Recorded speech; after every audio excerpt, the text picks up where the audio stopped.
Good afternoon, Saitlanders. How are you? We hope that you're well. The other day I got a WhatsApp message from one of our supporters in the USA.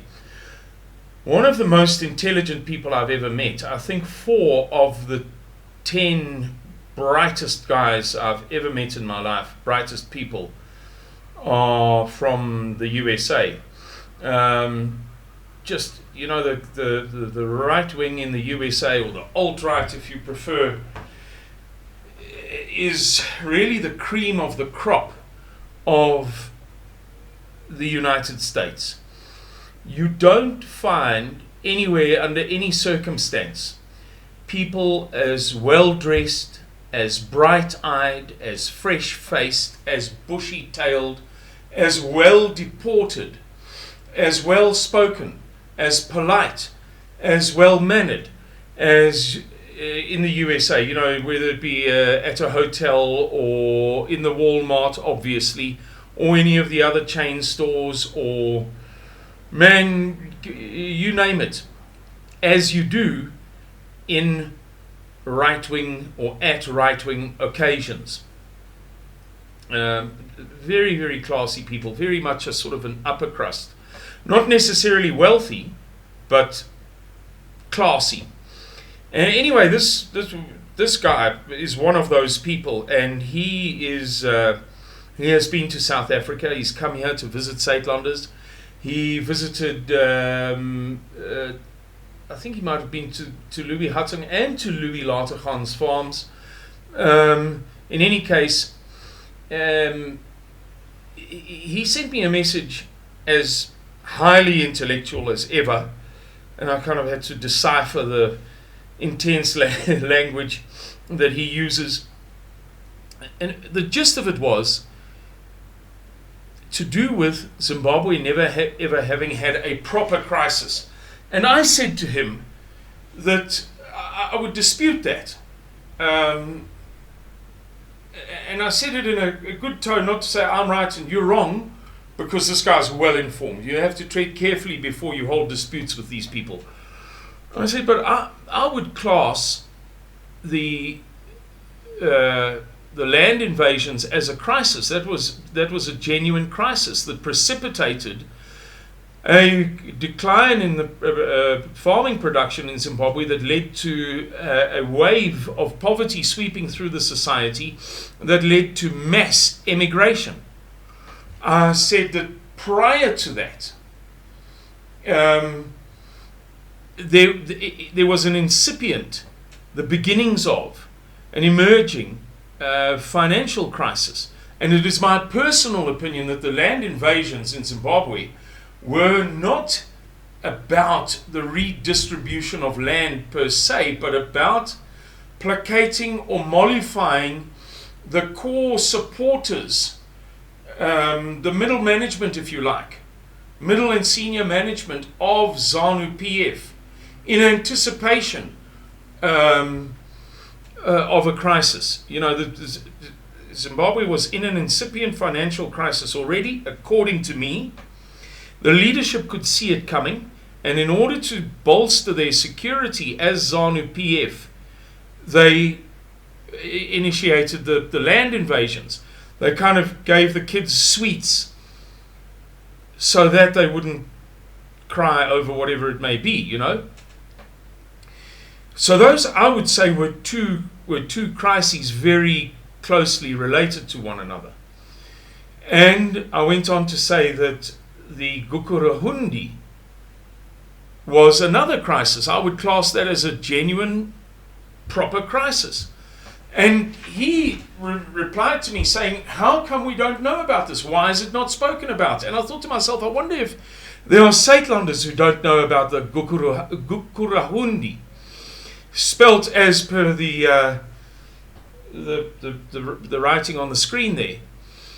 I'm not a big fundi on the Gukurahundi, but I had to do some research on it, or I did do some research on it about 5 or 6 years ago. And to the best of my recollection, it goes like this. After ZANU-PF won power in, I want to say the 7th of April, 1980, In any case, after ZANU-PF won power in 1980, ZANU, which had over time become more, there are two major population groups in Zimbabwe, to keep things simple. The Northern Ndebele, otherwise known as the Matabele, and the Shona people, who are quite different. The Northern Ndebele people are an offshoot, this is slightly debatable, but in simple terms, an offshoot of the Zulu people, Mzilikazi, the Ndebele, the Matabele, and so on, right? So you've got ZANU and ZAPU, and ZANU is Shona based, the majority people of Zimbabwe, and ZAPU is Matabele Ndebele based. And after the Shona / ZANU-PF won the elections of 1980, they were dead keen to get rid of their opponents in the form of ZAPU, and ZAPU anticipated something of the sort. So they had some arms caches from the Liberation War, the Bush War, the Rhodesian War, and both sides were kind of unhappy with one another.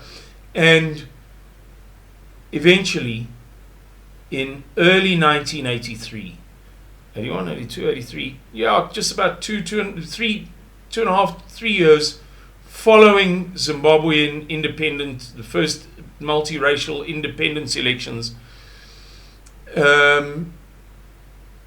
Robert Mugabe sent in the 5th Brigade, which was a brigade trained by North Korea. He had an agreement with Kim Il-sung. Would he have been the big Lani in North Korea then?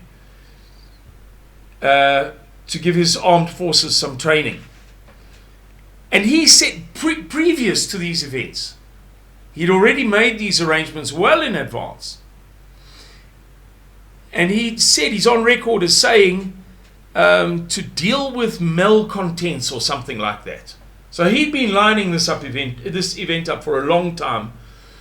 These guys get training, and in early 1983, they go into the western reaches of Zimbabwe, and up until late 1987, so for almost 5 years, call it 4.5 years, they perpetrated a pogrom in which up to 30,000 people were killed. Now, there are disputes on the internet over the numbers involved, but from the research I did about 5 years ago, I think it's pretty clear that the upper tallies, the upper estimates, the less conservative estimates are more probable.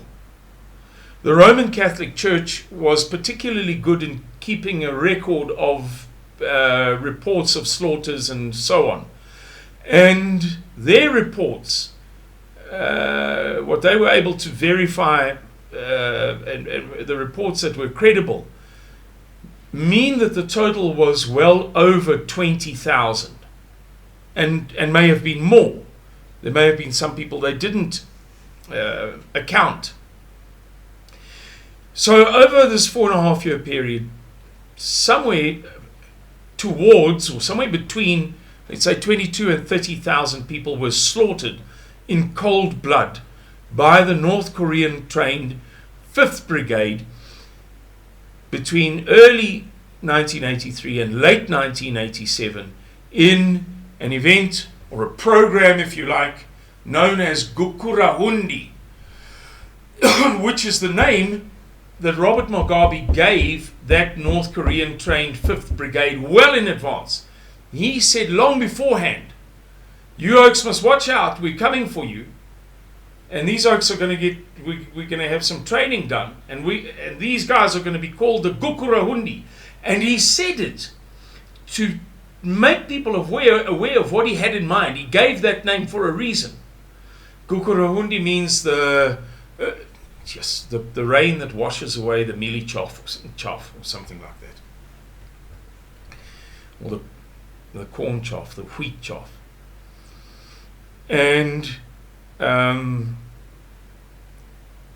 his intention was to convey, right long before it happened, long before these guys were even trained, to warn people, these rains are coming. You know, in their idiom, it had significance.